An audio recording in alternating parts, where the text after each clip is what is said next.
दुनिया सो रही है। शहर स्थिर है, रात के आखिरी पलों में लिपटा हुआ। अयान अपनी जैकेट को कसकर पकड़ता है और छत पर कदम रखता है। हवा ठंडी है, अपने साथ एक पवित्र सी शांति लेकर आती है। फिर दूर से वह सुनता है अजान। मुअज्जिन की आवाज खाली गलियों में गूंजती है, खामोशी में एक नरम हाथ की तरह जो उसे बुला रहा हो। उसका दिल तेजी से धड़कता है। हर बार जब वह इसे सुनता है, कुछ अंदर से हिल जाता है।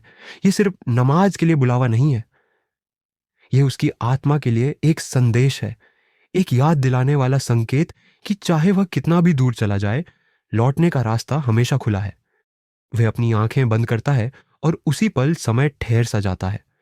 दुनिया, उसकी चिंताएं, उसकी शंकाएं, सब कुछ मिट जाता है। बस वह और अल्लाह। अंदर उसकी माँ पहले से जाग रही होती है, रसोई की खिड़की के पास खड़ी, चाय के गर्म कप को हाथों में पकड़े हुए। बेटा, फज्र दिल की शांति की कुंजी है, वह नरम आवाज में कहती है। अयान सिर हिलाता है। उसकी बातों का वजन उसके दिल में महसूस होता है। वह वुजू करने जाता है। ठंडा पानी उसकी त्वचा को छूता है, लेकिन असुविधा के बजाय यह राहत लाता है। हर बूंद के साथ उसे लगता है कि उसका बोझ हल्का हो रहा है। उसकी मां की आवाज गूंजती है। वुजू सिर्फ शरीर की सफाई नहीं है, यह आत्मा की ताजगी भी है। जब वह नमाज की चटाई बिछाता है, तो एक जानी पहचानी शांति उसे घेर लेती है। वह झुकता है, सजदा करता है, अपनी प्रार्थनाएं फुसफुसाता है, और कई दिनों में पहली बार उसे महसूस होता है कि कोई उसे देख रहा है, वास्तव में देख रहा है। यहां इस शांति में सबसे दयालु की निगाहों में वो खुद को मुकम्मल महसूस करता है। रमजान की रातें घर पर अलग होती हैं। इफ्तार की मेज प्यार की तस्वीर होती है। चमकते हुए खजूर, ताजे पके हुए रोटी की खुशबू, हंसी की गूंज। उसकी छोटी बहन मरियम जल्दी से सबको पानी का गिलास देती है। भाई, तुम हमेशा पहला सबसे बड़ा कौर लेते हो। वह हंसती है। अयान मुस्कुराता है। वह सही कह रही है। पूरे दिन के रोजे के बाद वह पहला निवाला जन्नत जैसा लगता है। लेकिन खाने से बढ़कर यह साथ रहने का एहसास, प्यार और परिवार की गर्मजोशी ही इसे खास बनाती है।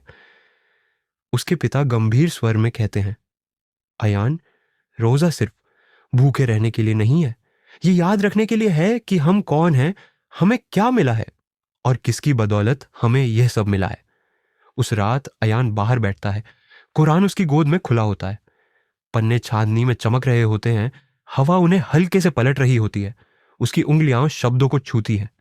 निसंदेह कठिनाई के साथ आसानी भी है। कुरान 94। छह। वह लंबी सांस लेता है।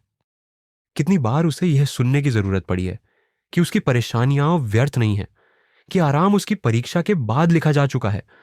वह इन शब्दों को अपने दिल में बसने देता है, जैसे तूफान में एक लंगर।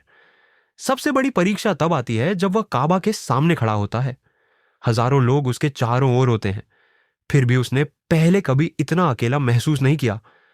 अल्लाह के साथ दुनिया का बोझ उसके कंधों से उतर जाता है। उसकी आंखों से आंसू बह निकलते हैं जब वह अपने हाथ उठाता है। या अल्लाह, मैं आपके बिना कुछ नहीं हूं। मेरा मार्गदर्शन करें, मुझे माफ करें, मुझसे प्यार करें। और उस पल में उसे यकीन हो जाता है, अल्लाह उसकी सुन रहा है। जिंदगी आगे बढ़ती रहती है। दुनिया नहीं रुकती।